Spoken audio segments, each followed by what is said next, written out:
you so much. Hi there. Hi. So my name's Gary Colman, and I'm from Game Therapy UK, which is a registered charity looking at therapeutic gaming. First of all, again, just to echo what Ian has just said, the two Ians have just said, that it's just fantastic to be here and meet all these people. There's a massive. So for those of you who are online, there's a room of hundreds of people. There they are. At Derby University, but to meet people face to face and also to meet you online as well. So we're going to talk I'd like to talk just for a few moments about game therapy and therapeutic gaming from our perspective, I suppose, and also I have an opportunity to take some questions as well, if there are any questions from the room or for people joining online. So yeah, so we're going to. So I think from game theory point of view, I think a lot from my personal point of view, a lot of it's about people coming together to play Dungeons and Dragons or other games, or play games in general, and also to make a change. So from my experience, I started playing. It was Dungeons and Dragons in the 1970s. I imagine many people did in this room. Started very early on playing Dungeons and Dragons, and back then it was just me, teenage boy, in a room in the northeast in the 1970s, with a room full of other teenage boys playing Dungeons and Dragons. You know, playing the part of heroes and elves and people who would one day go off and kill dragons and do all these amazing heroic things. Maybe one day speak to a girl. Who knows? And that was seen to be. We could see that it was a creative thing. It was fun. It was self-motivating. But we probably didn't think it was being therapeutic. It was just a fun thing to do. If you kind of roll the clock forward, a couple of years ago, just at the beginning of COVID, at the time I was working 1 day a week doing end-of-life care with people experiencing homelessness in London. And I was just very curious. I'd still played Dungeons and Dragons all that time. I hadn't really given up. And I was just very curious as to this idea of game therapy. I'd heard of game therapy in America. People were using Dungeons and Dragons, they're calling it Dungeons and Dragons therapy or geek therapy. And they were using it to affect a change, a therapeutic change in people. And they seemed to be working mainly with people who were neurodivergent or with people who had suffered a lot of trauma. And that was the people who I was working with, the people experiencing homelessness. There was a lifelong history of complex trauma, and also neurodivergence seems to be overrepresented as well in that group. And so I was just curious. I was curious as to whether or not, if we played a game of Dungeons and Dragons with the homeless clients, would it affect a positive change in them? At this time, I spoke to the guys in America, the folk in America, because they seemed to be the experts on it, and they were telling us that it was amazing. You get this amazing effect of playing games. It was really powerful. But my sort of cynical NHS doctor hat on was going, is that evidence of it being effective, or is that marketing? Because they were all working in the marketplace. Their healthcare system is very different, their social care system is different. And so I was slightly cynical about that.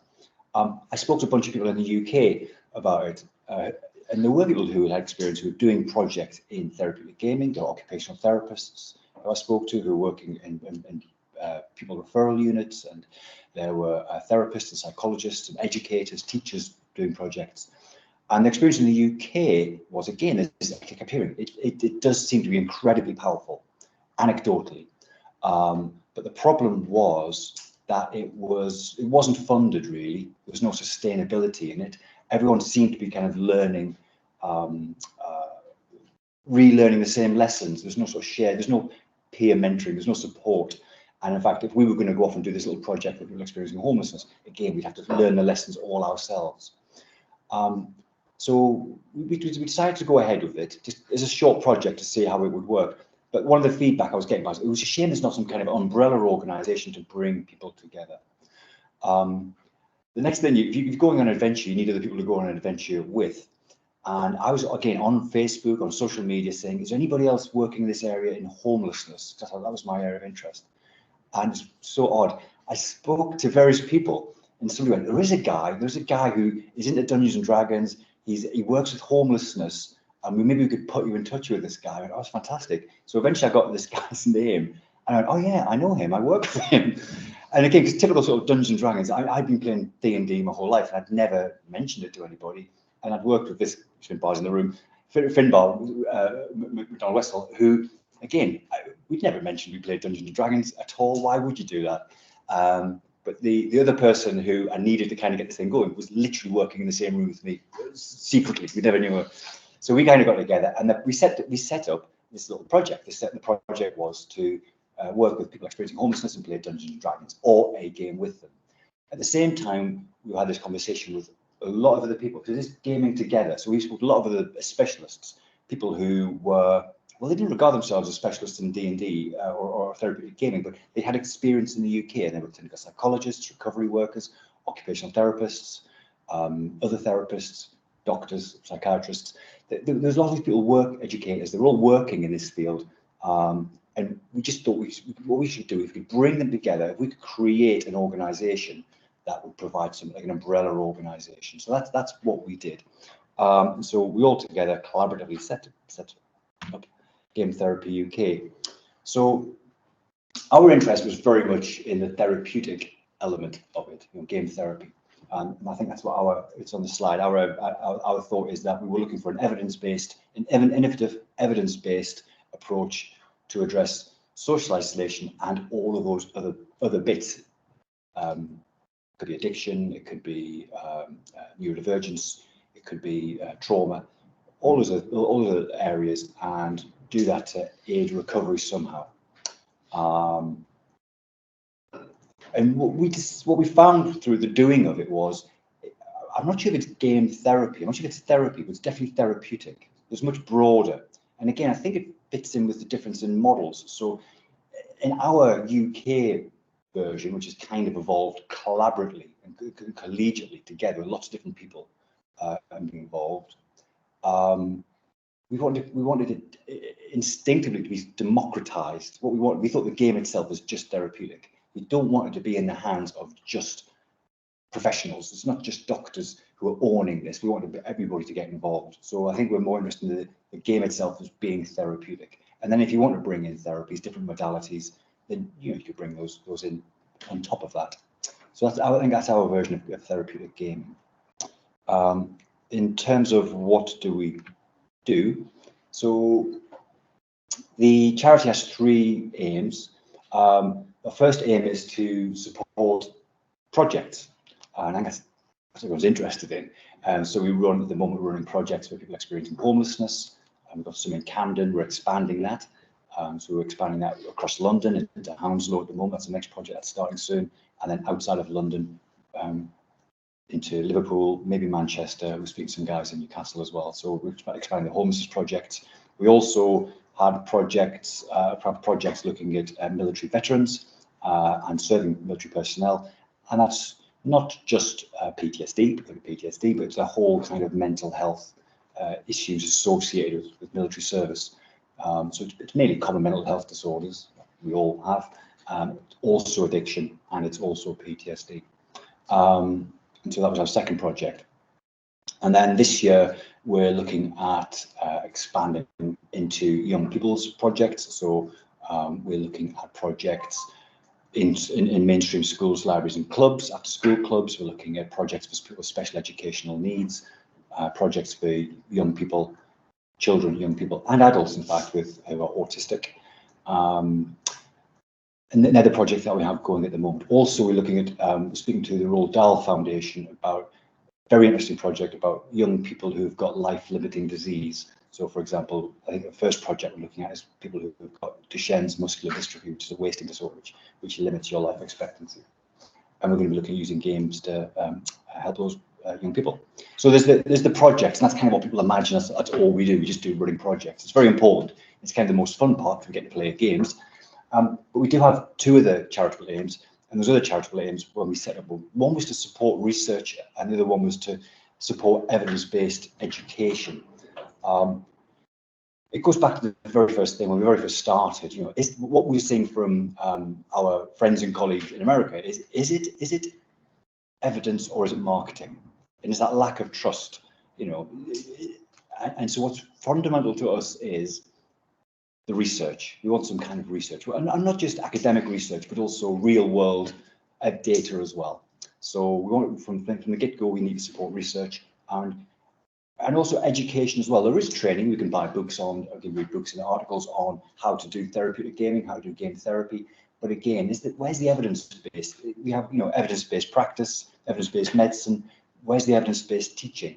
Or otherwise, it's just opinion. And I don't know if I always trust opinion, as I do trust research. So they're the three aims of the charity.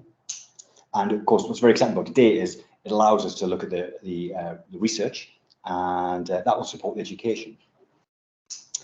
So we do have a very clear strategy for the charity. And I think, again, one of the things that hoping that the charity does is it makes things more trustworthy, I'm hoping.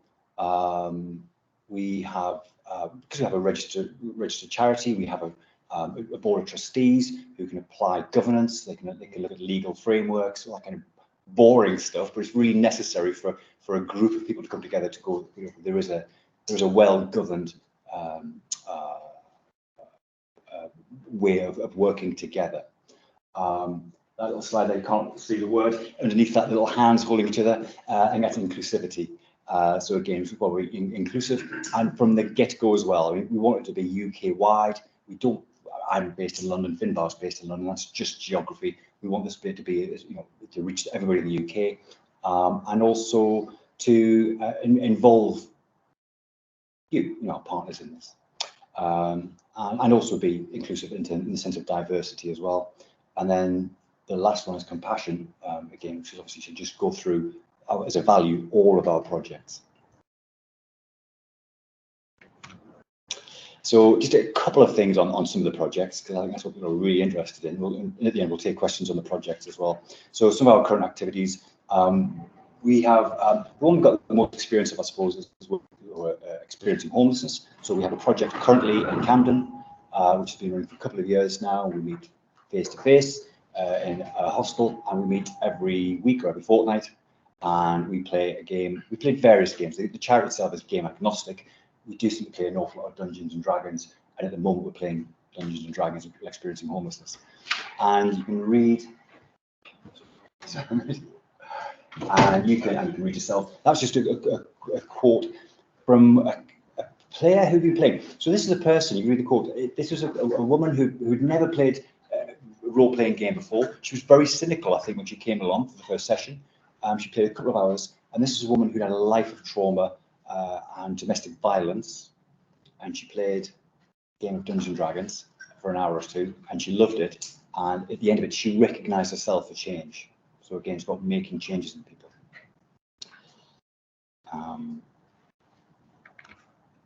That was the project I mentioned is on veterans' mental health. And again, I know we've got people online watching from our veteran health project. So we've had a conversation with NHS veterans a couple of years ago, looking at trying to set up an online project to help military veterans with primarily PTSD. In order to do that, again, we're all about large partnerships. So we've set up a group, and they call themselves Tactical Advanced Game, and it's run by military veterans and serving personnel under the governance of a charity, and they play online games. Again, a lot of Dungeons and Dragons been playing at the moment. We're very keen to start with the game. I think there's a Cthulhu game starting soon, I'm hoping, and I think we're looking at Aliens, the role-playing game starting soon. But we'll play any game. And again, there's a couple of quotes there from people about the military personnel and they're effective playing games. It's very effective. And then this is our current project. This is what we're looking at this year, really setting up. So we've got some funding. We for the young people's projects, we managed to get hold of some funding from Games Aid, which is the video game charity, and they're giving us some funding to set up young people projects. Again, in terms of sustainability, one of the things that I think is a charity we can do is we can centrally get funds and then allocate funds out to people. So if you're setting up a project, hopefully we can help you make your project sustainable in terms of getting funds, not just for the first 6 weeks, but for the next 6 months, for the next 6 years. And then, as I mentioned, the young people's project for autistic young people, kids with special educational needs, life-limiting conditions, and then also for maybe later this year, early next year, for gender identity projects as well. As you can see, this is not all of our partners. This is the ones I can fit on the slide. We work in partnership with a whole bunch of other charities, local authorities, Again, I think it's a very healthy way for us to work, to be as open as possible. Universities now, obviously, as well.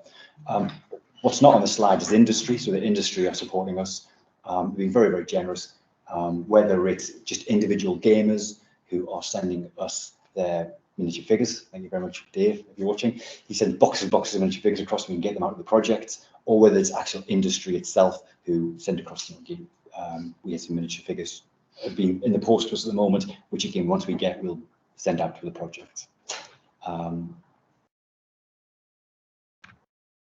And then, so what we're doing today, I mean, this is fantastic. This is one of our first aims was to develop some evidence base. And so it really is, we need the academics to be part of that team as well, and the researchers. I'm absolutely thrilled that this is happening today. I'm so looking forward to hearing the research papers being presented today. Because we can't do anything without an evidence base, otherwise it is just people's opinion. There's a couple of things that we're looking to announce, so maybe Ian's going to mention it later on, but this is the plan would be to do this again next year. This is like, I think today is planting a flag for Game Therapy UK as a charity, planting a flag saying this is our first iteration of a conference, an academic conference, but the plan would be to do bigger next year, do much more. There's a live event. We've already got hundreds in this room today.